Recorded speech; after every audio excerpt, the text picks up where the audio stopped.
The unbreakable chained Valakar Empire had conquered 17 star systems.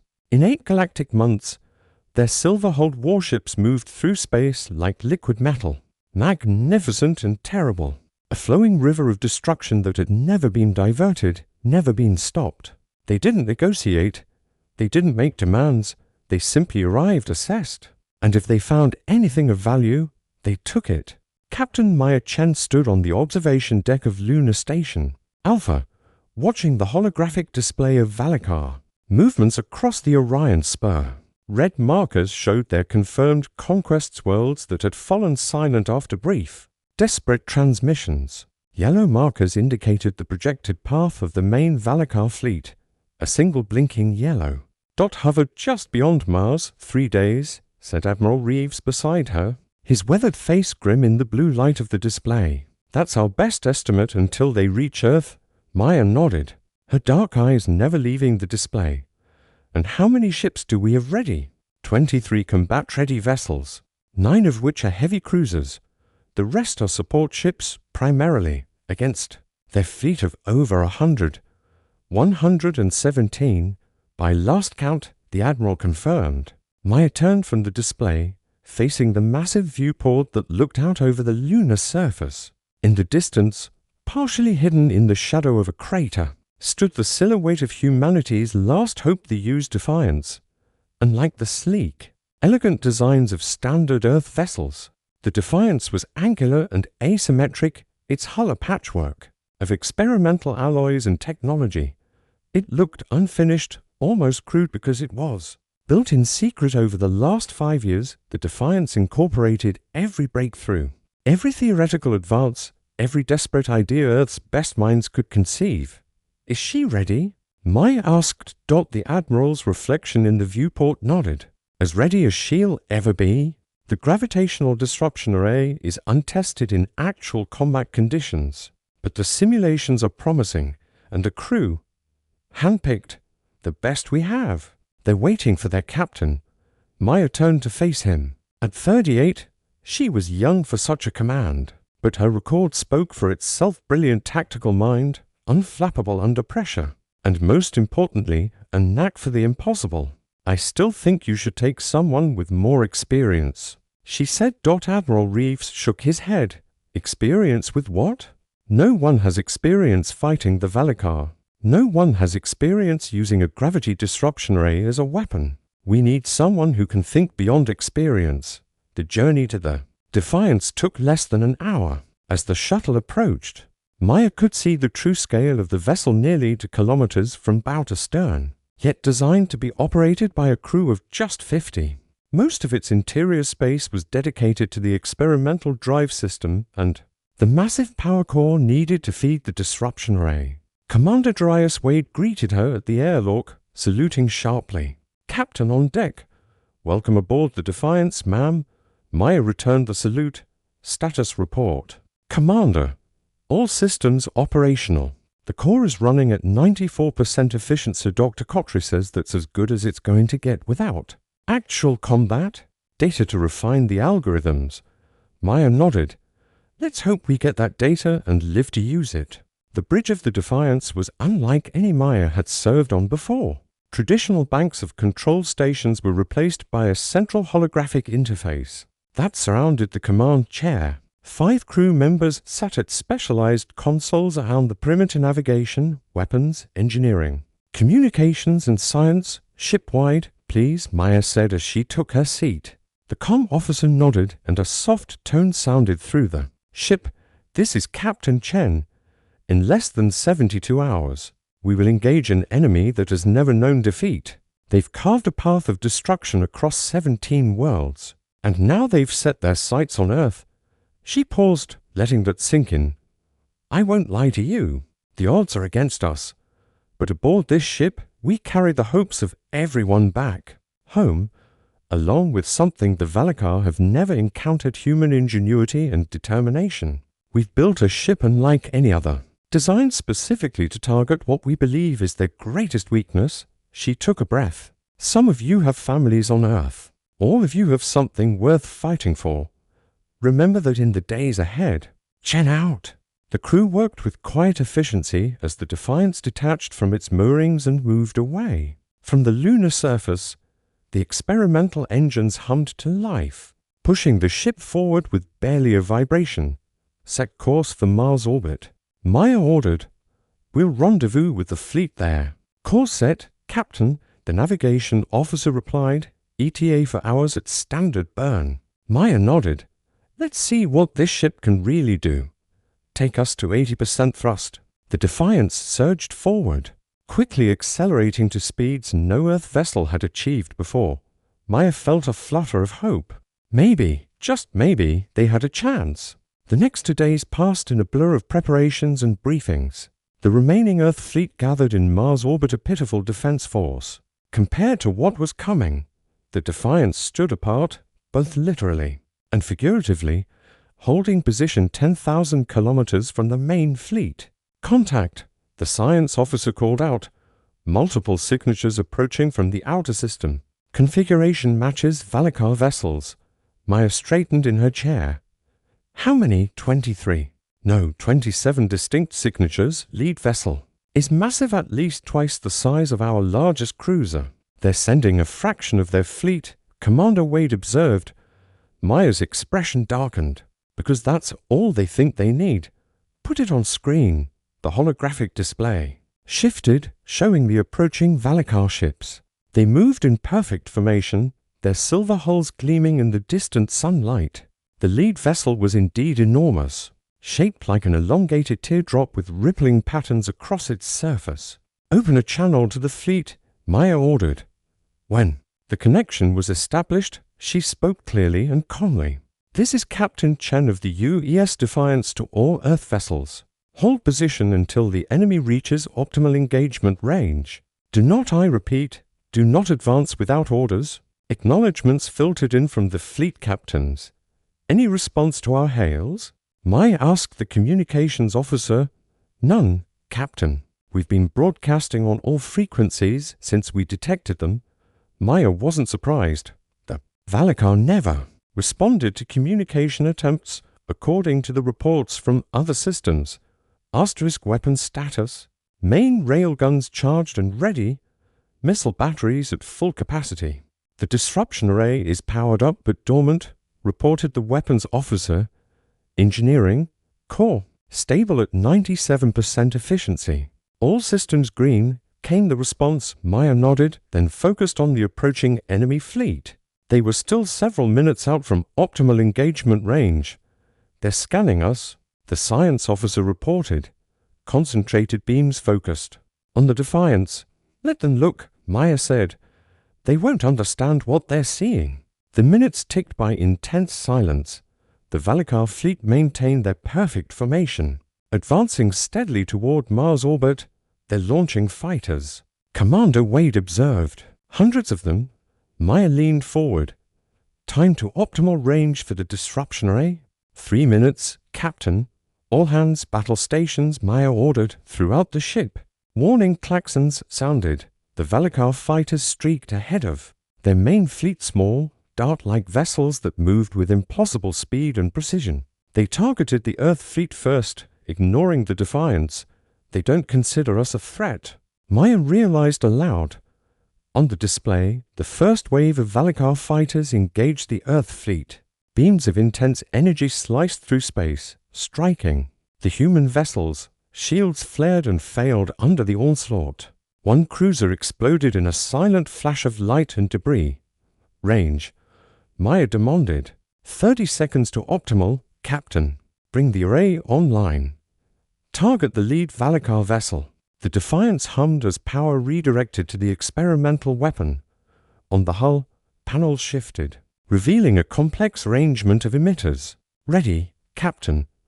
Maya took a deep breath. "Fire." For a moment, nothing seemed to happen.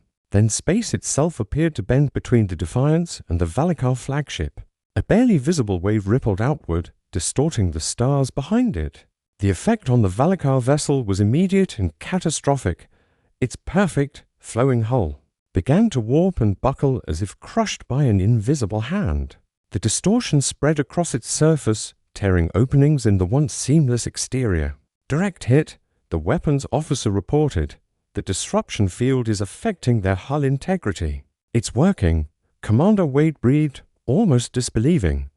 But their victory was short-lived. The remaining Valakar vessels adjusted their formation with frightening speed, surrounding the damaged flagship and extending some kind of energy barrier around it.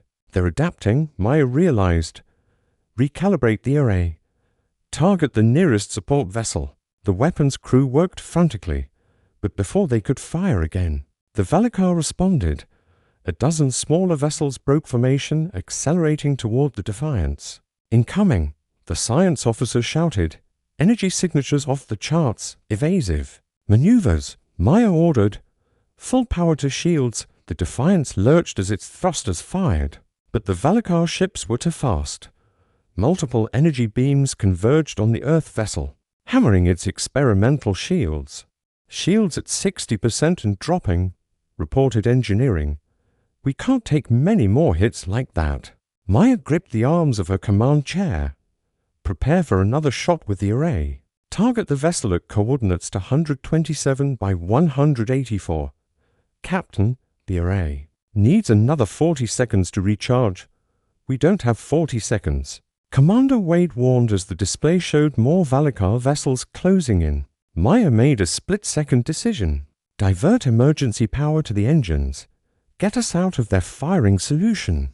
The Defiance shuddered as its engines pushed to maximum output, veering away from the approaching Valakar ships. But they adjusted their course with inhuman precision, maintaining their attack. "Core temperature rising," engineering reported. "We're pushing the systems beyond safe limits." Another barrage struck the Defiance, sending tremors through the hull. Warning lights flashed across the bridge as systems began to fail. Shields at 28%. Hull breaches on decks 4 and 7. Emergency bulkheads engaged. Maya watched in horror as the display showed the Earth fleet being systematically destroyed. The Valakar fighters swarmed like insects, tearing apart human vessels with surgical precision. "The array," she demanded. "Online in 10 seconds. Target that same vessel and fire the moment we're ready." The seconds crawled by as the Defiance absorbed more punishment. Just as the weapons officer announced the array was charged, a massive energy surge erupted from the targeted Valakar vessel. "Incoming!" someone shouted. The bridge exploded in a shower of sparks and debris. Maya was thrown from her chair, slamming hard against a bulkhead. Through ringing ears, she heard the desperate reports from her crew. "Direct hit, primary systems failing, core containment at risk." Maya pulled herself up, blood streaming from a cut above her eye. "Status of the fleet." Commander Wade helped her back to her chair, his face grim. 8 vessels destroyed, 5 more critically damaged, and the array offline. The targeting systems were damaged in that last hit. Maya looked at the display, watching as the Valakar continued their methodical destruction of Earth's defenses. The Defiance had landed one good blow, but it wasn't enough. Not nearly enough. "Send the emergency jump coordinates to all surviving vessels," Maya ordered, her voice steady despite the chaos around her. "We're retreating to Luna. We need to regroup." "Captain," Wade began to protest.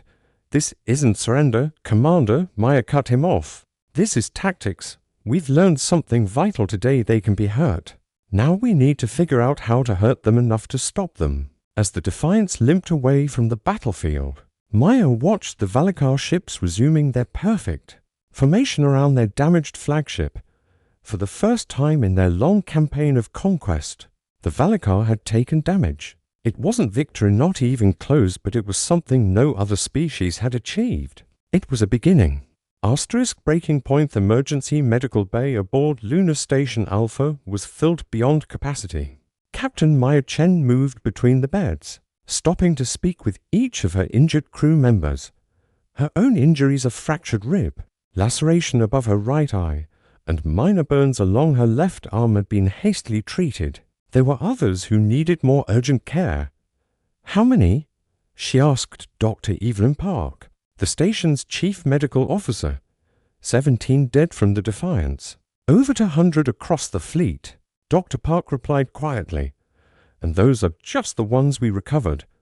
Maya nodded grimly. And the ships. The Defiance is the only vessel that could make it back under its own power. We have 3 more in tow, but they're barely holding together. The rest. Dr. Park didn't need to finish the sentence. Asterisk outside the medical Bayview port, Earth hung. In the blackness beautiful, fragile, and now terribly vulnerable. The Valakar fleet had remained at Mars orbit after the battle, seemingly in no hurry to press their advantage. They're repairing their flagship, Admiral Reeves explained when Maya found him in the station's tactical center. Our telemetry shows they've surrounded it with some kind of engineering vessels. That hit you landed did significant damage. Maya studied the holographic display showing the Valakar fleet's position.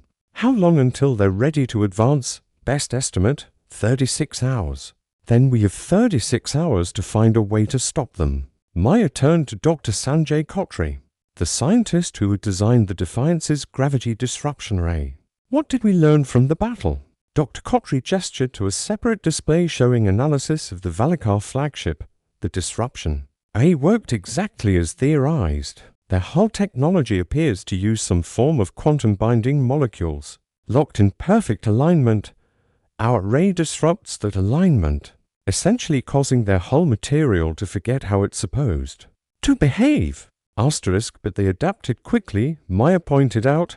Yes, Dr. Kotri acknowledged. They surrounded the damaged ship with some kind of stabilizing field. However, I believe this is resource-intensive for them. They can't protect all their ships this way simultaneously. Maya's mind raced with possibilities. So if we hit multiple targets at once... Exactly. But we'd need multiple disruption arrays, and the Defiance has the only one. Admiral Reeves cleared his throat. Actually, we might have a solution for that. Follow me. He led Maya and Dr. Kotri to a secured hangar bay depot within the Lunar station. Inside were components that looked similar to sections of the Defiance's array. Prototypes. The Admiral explained. Earlier versions that were deemed too unstable for ship-mounted use. But if we're only going to get one shot anyway... Dr. Kotri moved among the components, examining them with growing excitement. These could work as stationary platforms. We'd need to position them precisely. But they could generate disruption fields. How many can we assemble? Maya asked. With these components, Dr. Kotri calculated quickly, 5, maybe 6 functional rays. Not enough to target their entire fleet, Admiral Reeves noted grimly. Asterisk, we don't need to target their entire fleet, Maya said. An idea forming. We just need to disrupt their formation and create an opening. She turned to the Admiral. What's the status of the Defiance? Main engines are operational. The primary ray was damaged but can be repaired in 24 hours. Life support. And secondary systems are at about 60%. And the Earth defense grid, the orbital platforms are at full readiness. But they're designed to repel asteroids and debris, not a full-scale alien invasion. Maya nodded, thinking. What if we repurpose them? Use their power systems to amplify the disruption effect? Dr. Kotri's eyes widened. Theoretically possible. We could create a cascading field not as precise as ship-mounted arrays, but potentially much larger in scope.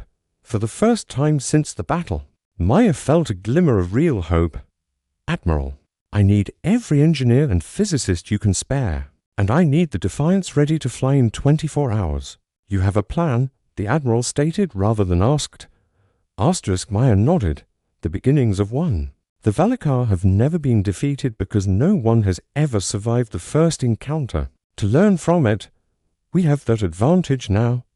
Over the next day, Lunar Station Alpha became the center of feverish activity. Engineers worked around the clock to repair the Defiance and modify the prototype arrays. Every available shuttle was pressed into service, transporting the makeshift weapons to key positions in Earth orbit. Maya barely slept, dividing her time between supervising the Defiance's repairs and developing the tactical plan with her surviving officers. Commander Wade had been seriously injured in the battle, leaving Lieutenant Farah Nazari as her acting second-in-command.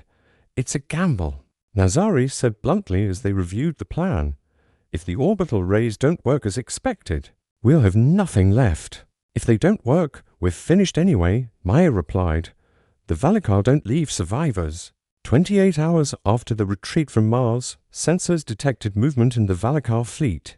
Their repairs complete, the silver ships were advancing toward Earth.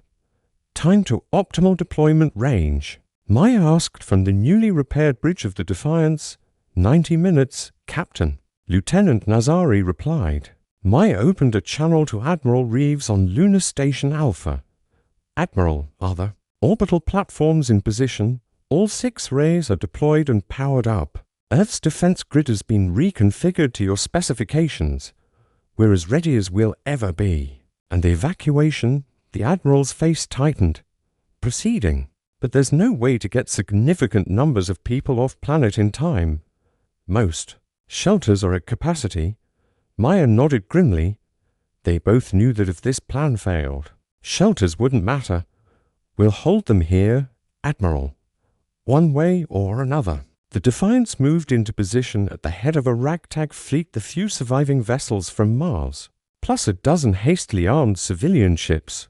It wasn't much, but it was humanity's last line of defense. Asterisk as the Valakar fleet approached. Maya addressed her crew and the assembled Earth forces. "The enemy heading toward us has conquered 17 worlds without a single defeat. They believe they're invincible. Today, we prove them wrong." She paused, looking at the determined faces around her. "We've learned their weakness, we've seen their arrogance, and we've prepared a welcome they won't expect. Hold formation until my signal. Then execute your assigned maneuvers precisely. Timing is everything." The Valakar fleet emerged from Earth's shadow, their silver hulls gleaming in the sunlight. Leading them was the flagship, its once perfect surface now marred by the scar left from the Defiance's attack. Behind it came ranks of warships in tight formation, moving with the same eerily perfect precision. "They're scanning the planet," reported the science officer. "Energy readings consistent with weapons charging." Maya steadied herself. "All vessels. Begin countdown to engagement sequence. T-3 minutes. The Valakar showed no sign of concern about the small human fleet opposing them. Why would they? They had crushed a larger force at Mars with minimal effort. Their flagship advanced steadily, followed by the others in a spreading formation designed to surround the planet. To minutes. On the orbital platforms circling Earth, the modified disruption arrays hummed to life, drawing power from the planet's defense grid. In the lunar shadow, the remaining prototype arrays positioned themselves, hidden from direct Valakar scans. 1 minute. Captain, Lieutenant Nazari said quietly, "It's been an honor serving with you." Maya gave her a tight smile. "The honor's been mine, Lieutenant. But let's save the goodbyes for after we win this thing." 30 seconds. The Valakar flagship entered the predetermined zone. Behind it, the rest of the fleet began to spread out, just as Maya had anticipated. 10 seconds, 5, mark, execute maneuver Alpha. The human fleet suddenly broke formation, scattering in seemingly random directions. The Defiance accelerated directly toward the Valakar flagship, its engines burning at maximum output. The Valakar responded immediately, their smaller vessels moving to intercept the human ships while the flagship continued its stately advance. "They're taking the bait," Maya observed. Phase 2 now, hidden in Earth orbit. The 6 modified arrays activated simultaneously. Unlike the precise beam of the ship-mounted version, these created a broad, pulsing disruption field that spread outward like ripples in a pond. Asterisk the effect on the Valakar fleet was immediate. The nearest vessels shuddered as the disruption waves washed over them, their perfect hulls beginning to deform. But the flagship, protected by its escort vessels, remained largely unaffected.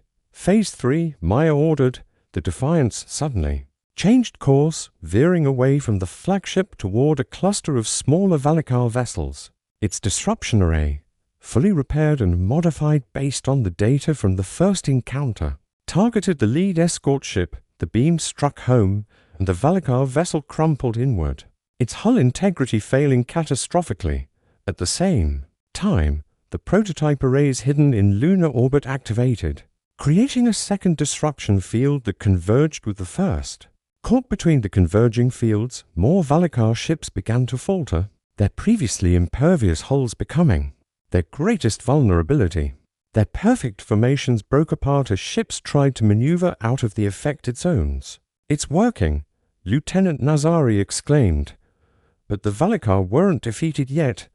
Their flagship, though slowed, continued its advance toward Earth. From its surface, energy readings spiked dangerously. They're charging their main weapon. The science officer reported. Target appears to be the eastern seaboard of North America. All power to the array, Maya ordered. Target the flagship's weapon emitter. The Defiance swung around, placing itself directly between the Valakar flagship and Earth. Its disruption array fired once more, the beam striking the exact point where energy was gathering on the alien vessel. For a moment, nothing happened. Then the flagship's weapon discharge collapsed back in on itself, creating a feedback loop that sent energy surging through the vessel. Secondary explosions blossomed across its surface as internal systems failed. "Direct hit," the weapons officer shouted. "Their main weapon is offline." Asterisk around the flagship. The Valakar fleet was in disarray. The precise, coordinated movements that had made them so effective were breaking down as more ships succumbed to the disruption fields. Some began to retreat, breaking orbit and accelerating away from Earth. "They're running," Lieutenant Nazari said in disbelief. Maya shook her head. "Not running, regrouping, and we can't let that happen." She opened a channel to the remaining human fleet. "All vessels converge on these coordinates. Target any damaged Valakar ships trying to escape the disruption field." The human fleet responded immediately, pressing the advantage. Earth's orbital defense platforms, repurposed as weapons, fired conventional missiles at the disoriented Valakar vessels. In the chaos, the Valakar flagship began to retreat, its once perfect hull now a twisted, deformed shadow of its former self. Around it, the remnants of its escort tried to maintain a protective formation, but the disruption fields had taken their toll. They're abandoning their attack run. The science officer confirmed. Multiple Valakar vessels breaking orbit. "Pursue the flagship," Maya ordered. "Don't let it escape." The Defiance accelerated, joined by 2 other human vessels. Together, they targeted the flagship's propulsion systems, preventing its escape. The disruption array fired one final time, concentrating on what sensors identified as the command center. The beam struck home, and the flagship's retreat faltered, its hull twisted further, sections breaking away in silent explosions. On the bridge of the Defiance, Maya watched as the once invincible Valakar flagship began to break apart. Asterisk signaled to the fleet. She said quietly, "Target any remaining Valakar vessels attempting to escape. None of them leaves this system." The battle lasted another 3 hours, but the outcome was no longer in doubt. Without their perfect coordination and with their supposedly impervious hulls vulnerable to the disruption fields, the Valakar lost their key advantages. One by one, their remaining ships were destroyed or disabled. By the time it was over, Earth orbit was littered with debris, human and Valakar alike. But the planet below remained intact, its people shaken but alive. In the aftermath, as damage reports came in and recovery efforts began, Maya stood on the observation deck of the Defiance, looking out at Earth. Admiral Reeves joined her, his uniform rumpled and stained, but his expression triumphant. 17 worlds they conquered without defeat, he said, and they broke against Earth. Maya nodded. They underestimated us. They thought we were like the others, that we'd surrender or be overwhelmed by their technology. She turned to face him. But humanity doesn't give up that easily. No, we don't, the Admiral agreed. And now the rest of the galaxy will know it too. Reports were already coming in from other systems. News of the Valakar defeat was spreading rapidly, and with it, a change in the galactic power balance. The unbreakable chain of Valakar conquests had been shattered, and in its place stood humanity, bloodied but unbowed. In the days that followed, recovery ships found something unexpected among the Valakar wreckage survivors. The aliens, encountered face to face for the first time, were not the monstrous conquerors many had imagined, but beings not entirely unlike humans. They were proud, technologically advanced, and had never considered the possibility of defeat. What happens now? Lieutenant Nazari asked as she and Maya watched the first Valakar prisoners being brought aboard. A quarantine station. Maya considered the question carefully. Now we have a choice. We can do what they did, destroy or enslave, or we can show them something they've never seen before. Mercy, Nazari sounded skeptical. Understanding, Maya corrected. We beat them because we understood their weakness. Maybe understanding is how we prevent the next war too. As the Defiance began the journey back to Earth, carrying the scars of battle but also the pride of victory, Maya knew that the galaxy had changed irrevocably. Humanity had faced extinction and emerged stronger, proving that determination and ingenuity could overcome even the most seemingly invincible foe. And somewhere out there, other alien civilizations were receiving the news. The Valakar Empire had finally been defeated by humans. The unbreakable chain was broken. Asterisk.